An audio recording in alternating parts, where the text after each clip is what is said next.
Міне біздің жұмысы болса, асфальт кетіп қалса, тамақты жылдам ішеміз де, бастап кете береміз. Жай жұмысшы болып істедік. Трал машина айдадым, мынандай каток айдадым. Қойшымын негізінде. Қой баққам, одан кейінгі әйтеуір бала-шағаны бағу үшін ары-бері жұмыс істедік. Бір күнде бір шақырымдай жол төселінеді. Айлығы жақсыдай, айлығына қарай кішкене жұмыс ауырлау. Бізде енді бұл жүріп келе қанда тоқталамаймыз ғой. Смала шашып келеді. Жастар жоқ, келмейді. Бір апта істейді, ойбай, қарайып кеттім, ойбай, ауыр дейді, ауыр дымы жоқ. Қазіргі жастар, жас бала тем более әр нәрсені тез игеріп болады. Өзінің мамандығын жақсы көрген адам істейді, қандай жұмыс болмасын. Елімізде былтырдан бастап көлік құрылысы білім беру топтары құрылып, жолшыларды кәсіби даярлау қолға алынбақ. Мақсат жол құрылысы саласындағы бүгінде өзекті маман тапшылығы мәселесін жою. Себебі жол саласында кадр тапшылығы байқалады. Қазірдің өзінде 1,5 мыңға жуық кәсіби маман қажет. Бүгінде елімізде жалпы жолдардың ұзындығы 157 мың шақырым. Әлемде жолдардың ұзындығы бойынша 32-ші орында тұрып, сапасы жағынан қандай деңгейде екенін тап басып айту қиын. Оған ең бірінші осы саладағы мамандардың жетіспеушілігі себеп болып отыр. Ендеше бүгін біз жол сапасы зерттейтін сол мамандардың жұмысы туралы айтамыз. Міне біздің жұмысы болса, асфальт кетіп қалса, тамақты жылдам ішеміз де, бастап кете береміз. Сосын асфальт бітсе демаламыз. Сол тамақты осылай әкеп береді, контейнермен ыстық қалпында, осы жерден алыс емес, және үйіміз тұратын повар бар сол жерде. Осын ішіп отырған автобуспен жұмыскерлер таңертең жұмысқа кіреді таңғы 7-те. Завтрактарын сол жақтан ішіп келеміз үйден. Таңғы 7-тен сосын асфальт біткенше кешкі 7-ге дейін болады, әртүрлі болады енді. Жаңбыр болып қалса ерте қайтамыз үйге. Солай осы. Өмір осымен қызық қой, негізі. Салада істеп жүргеніме 25-26 жыл, 26 жыл болды. Асфальтта жай жұмысшы болып істедік. Трал машина айдадым, мынандай каток айдадық. Бәрі де болып отыр. Қазір енді жұмысшыларды тасимыз. Жұмысқа обедін алып келем, кешкісін алып қайтам. Сол жұмысымыз. Ең маңыздылығы және де сапада, осы жолдың сапалы жол болса, осы халыққа көп жылдар бойы қызмет жасаса, сол бүкілінің жаңағы ынта жігермен істейтін нәрселерінің бәрі осы сапа үшін, жол үшін. Халықтың игілігіне жарап жатса, халықтан жақсы сөз естіліп жатса, одан артық ештеңе керек жоқ деп ойлаймын.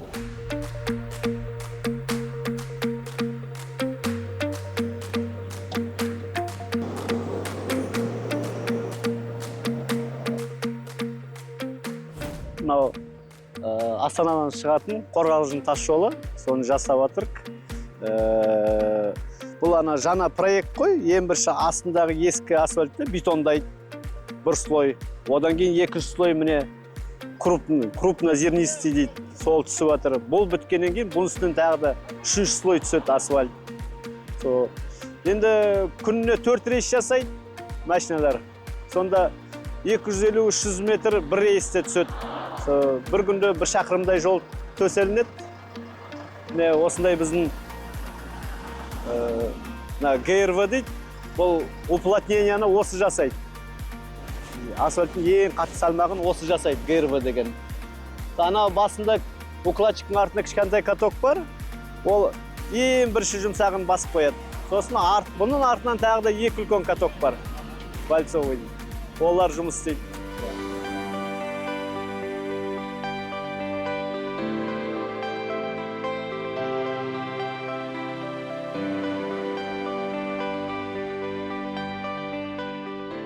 15 жыл.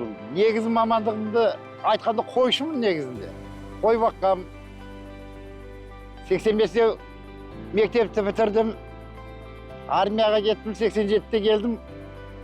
98-ге дейін қой бақтым. Одан кейінгі әйтеуір бала-шағаны бағу үшін ары-бері жұмыс істедік. Бұл жерге 11-де келдім.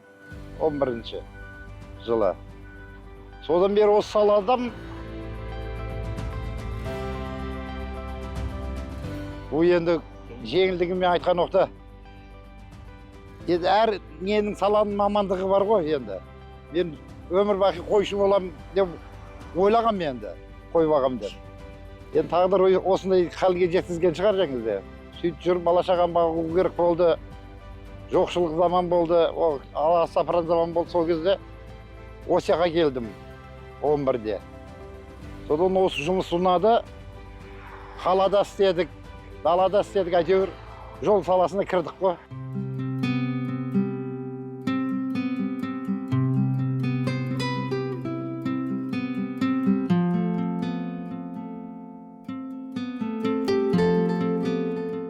Мен мынау артындағы тұрған катокта жұмыс жасаймын.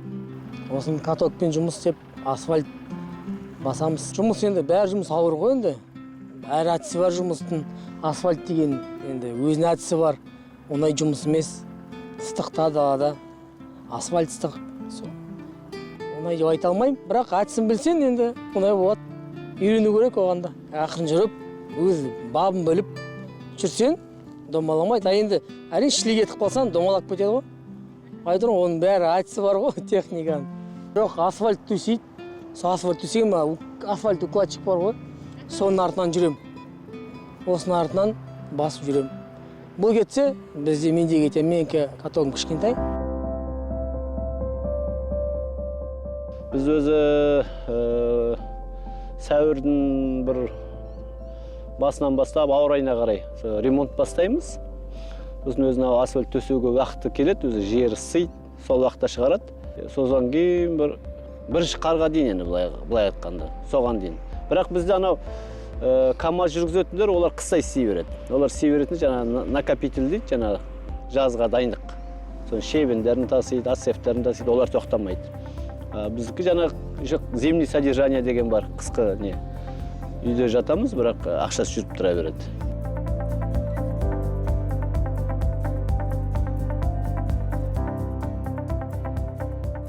Қазір данный момент осы мына 8 сантиметр ұрып жатырмыз ғой, енді осы үстіне тағы жүреміз.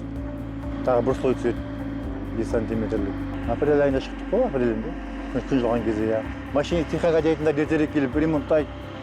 Біз уақытында келеміз ғой, демаламыз, я. Ауылда демаламыз. Октябрьде қайтамыз, сол демалыс қой.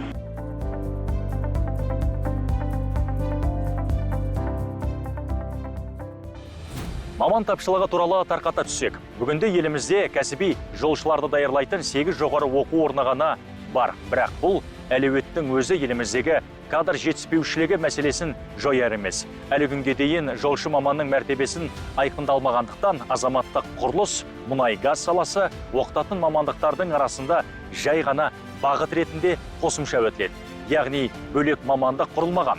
Жалпы жол құрылысымен айналысатын компанияларда инженерлер, зертханашылар, арнайы техника жүргізушілері де жоқтың қасы. Бұл өзі кезегінде жолдың сапасында кері әсер етуде.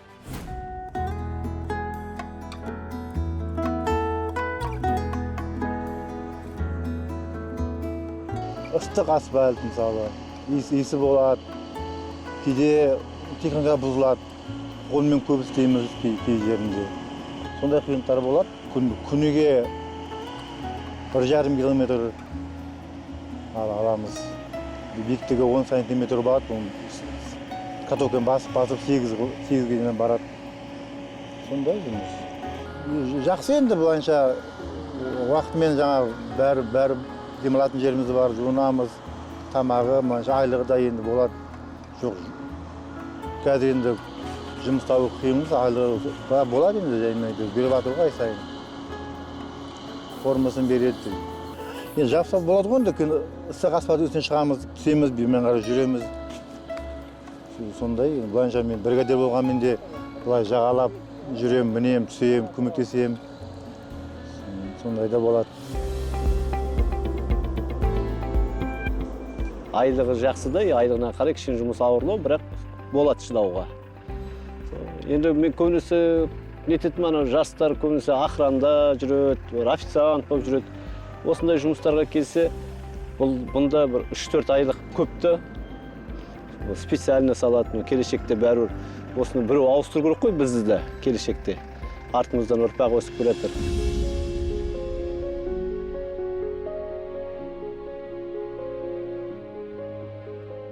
Иә, қызық әрі қиын. Қызығы таза ауада жүресің. Күннің көзіге загар аласың. Иә, Д витамин аласың. Енді қиындығы да бар. Әр өзінің нюансы да бар асфальт салуда. Соның бәрін үйреніп жатыр. Жалпы ұнайды, жақсы. Әрине, адал еңбек етсең емерсің дейді ғой. Жоқ, онда айта алмаймын ол жаманшылығын. Жоқ, төменгі жұмысшыларға кәдімгідей нелер жақсы, қарым-қатынастары. Мен айта алмаймын ештеңе. Мен өзіме ғана айта аламын ғой, мен ондай кездескен жоқпын ондай жамандықты. Көбінесе жұмысшылар тұрақтылық бұл фирмаларда. Ол фирмаға да байланысты ғой деймін, әрқандай фирма. Әртүрлі неше түрлі жағдайлармен кейде айлық төлей алмай қалады, сосын кетіп қояды. Так айлығын уақытылы беріп жатыр, несі жатыр. Жұмыс болғаннан кейін енді әр нәрсе болады ғой, қызығы да, шыжығы да тола. Екеуі қабат жүреді деп ойлаймын. Мені мынандай қызық деп айта алудың өзі маңызды өте бір кереметтей не болып жатқанда күнделікті өмір әйтеуір жұмыс.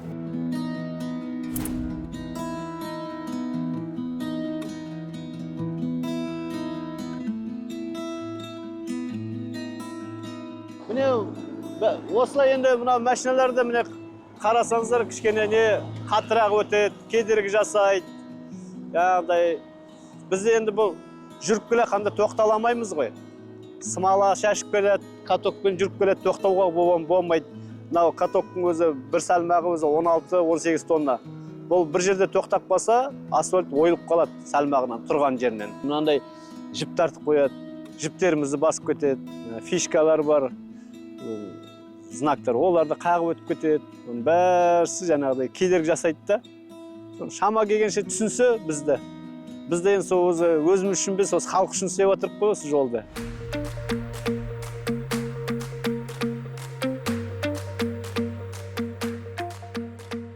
Жастар жоқ, келмейді. Бір апта істейді, ойбай, қарайып кеттім, ойбай, ауыр дейді. Ауыр дымы жоқ, былайша не қамыр. Ебін тапсаң бәрі болады. Техника істейді.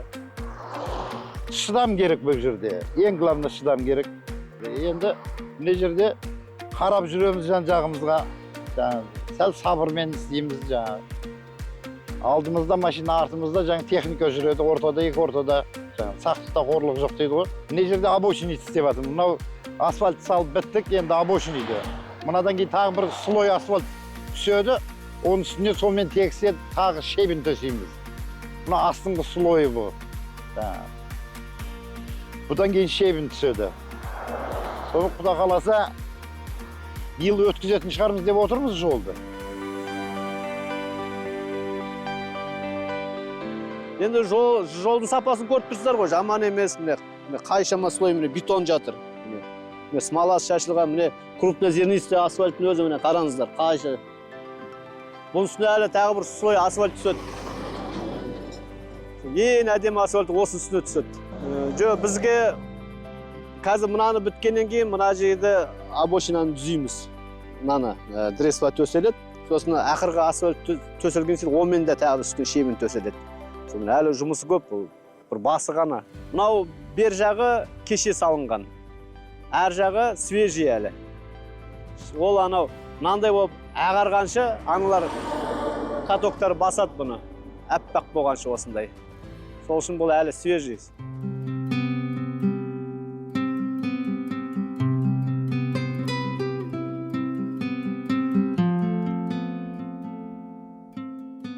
Жұмыс істеу керек. Бұл қашқанда, қашпағанда бәрібір істейді. Біраз істегеннен кейін өздері де үйреніп кетеді. Бұның ішіне алып баратқан қиын іштемесі жоқ. Қазіргі жас бала, тем более әр нәрсені тез игеріп алады. Техниканы да, нені өзінің мамандығын жақсы көрген адам істейді, қандай жұмыс болмасын. Жұмысшы мамандарға жағдай жасалған, мне кажется. Тамағын беріп жатыр, 3 мезгіл. Жататын жері бар. Жұмысқа алып келеді, жұмысқа алып барады. Енді білмеймін, одан артық енді. қарапайым кісілерге көп та нәрсе керек емес қой, уақытылы тамағын ішіп, уақытылы жатып, уақытылы жұмысын істесе сол. Ең маңызды сапалы жол салу ғой, сол ең маңызды. Бірінші тұрған. Сол ең маңызды сол деп ойлаймын енді. Жұмыстары қиын. Ата мен айта алмаймын оны неге жек көреді деп. Ол айта алмаймын мен. Естіген емеспін. Әрге тоқтаған сайын су беріп кетеді, сәлем беріп кетеді, өтіп кетеді. Ол жолын береді, сондықтан мен айта алмаймын енді. Маған енді қатысы болған жоқ ондай, оны айта алмаймын.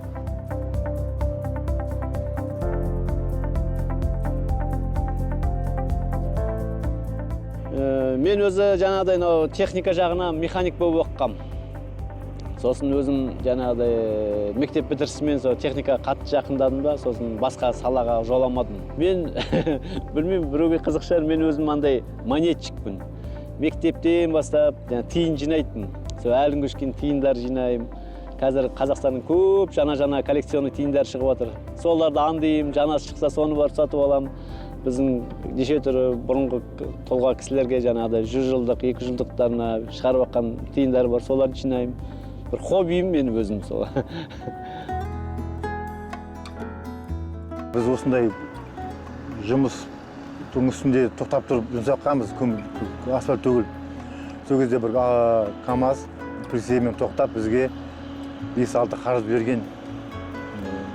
Түсінем ғой жолдың жұмысын деп, өзіміз жүреміз деп ше, жолмен. Сондай қылған бір жолы. Сосын кішкене халықпен істеу қиын. Біреу түсінеді, біреу түсінбейді. Жаңағы смаланы құйып келе қана тоқтала алмайсың ғой қосқаннан кейін. Сол машиналар алдына тұрып алады, сигнал бассан жынданады, ерекседі. Сондай қиын енді.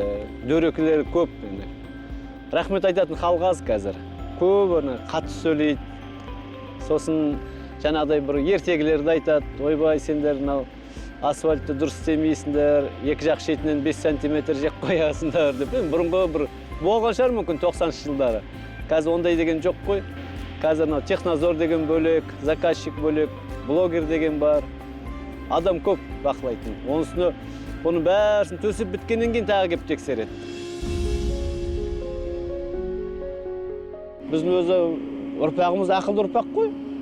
Қазір қарап отырсаңыз, мектеп бітіріп жатқандар қандай біліммен, тестпен тапсырып жатыр.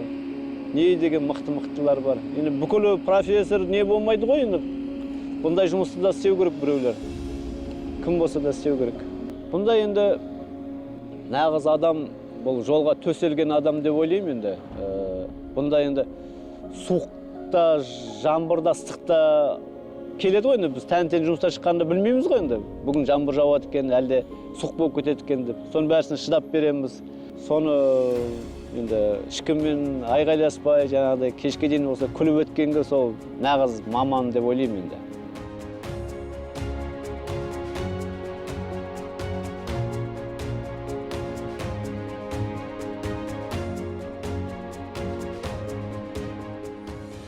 Дегенмен бұл салада жетістіктер де бар.